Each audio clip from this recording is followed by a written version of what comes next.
যাদবীৰগণ জ্যেষ্ঠ পিতা অতুলনীয় প্ৰাকৃতিক শোভাৰে আবৰা হৰদৰ অমৰাবতী সদৃশ ৰম্যভূমি আমাৰ এই দ্বাৰকাপুৰী। বাৰু বীৰগণ কোৱাচোন কোৱাচোন দ্বাৰকাৰ মংগল বাতৰি আছেনে কুশলে মোৰ যত প্ৰজাগণ?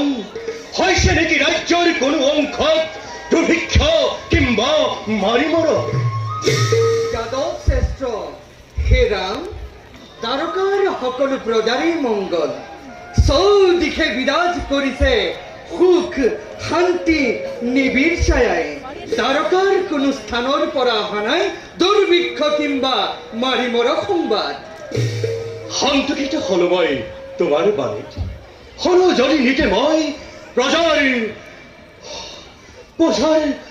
মংগল বাতৰি। অশেষ মই লঘটিককে বাৰু কোৱাচোন দ্বাৰকাত হৈছে নেকি বিদ্ৰোহৰ সূচনা নাইবা কোনো শত্ৰুৰ আগমন?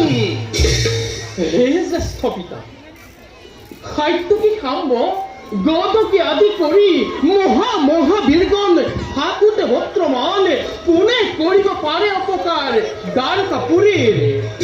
তথাপিতো যদি কোনোজনী বিদ্ৰোহৰ কৰে সূচনা, পৰাজিত কৰি তাকে সন্মুখত উচিত শাস্তি মই কৰিম প্ৰদান। আৰু আহে যদি কোনোবা দুদন্ত পুত্ৰ দ্বাৰকাক উদ্দেশ্যি, দ্বাৰকাৰ সীমা নৌপাওঁতেই প্ৰথম তাকে যাবৰ ভ্ৰমণে। ধন্য ধন্য বীৰগণ ধন্য।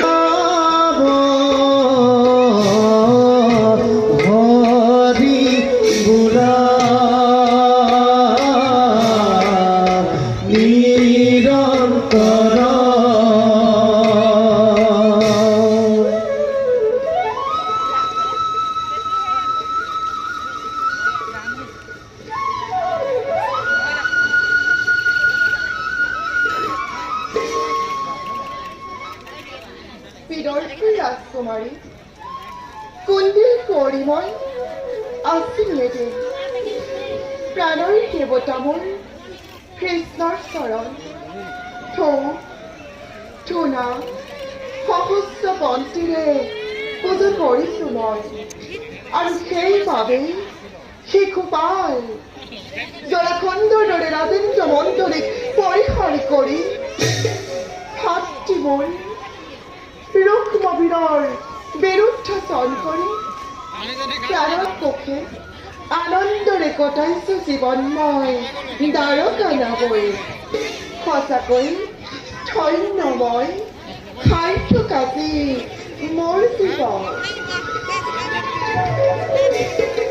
প্ৰিয়ে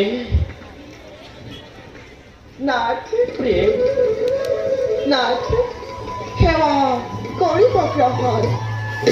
ওঠা ওঠা প্ৰিয়ে।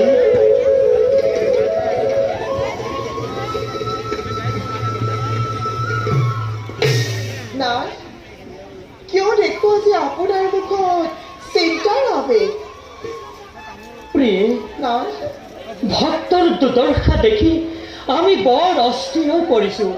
নাথ খুলি দিয়ক ৰহস্য দুৱাৰ ভাঙি পাতি কওক সকলোতে কোন সেই মহাভক্ত যাৰ বাবে অন্তৰে হাহাকাৰ কৰিছে প্ৰভু জগন্নাথৰ প্ৰিয় নাই ভক্তই যদি থাকে অনাহাৰে কিদৰে সহ্য কৰিম কোৱা কোৱা প্ৰিয়ে জ্যোতিষিনী নিষ্কপাতি দাৰে কাকতি বুজিছো সেই ভক্তৱতীকে প্ৰিয় আপোনাৰ প্ৰভু তেওঁৰ বিষয়ে জানিবলৈ যে মই অতিকে উদ্গ্ৰীৱ তেওঁ বাল্য বন্ধু অপ্ৰিয়ে শান্তিপানী গৰুৰ গৃহত একেলগে ৰখিলো দুয়োৱে বিদ্যা শিক্ষা জ্ঞান কিন্তু প্ৰভু এই মায়াময় দুখৰ শৃংখলে তেওঁ কেনেদৰে কৰিছে শৃংখলিত তেওঁ সেই দুখ দূৰ কৰিবলৈ অতিকে অক্ষম প্ৰভু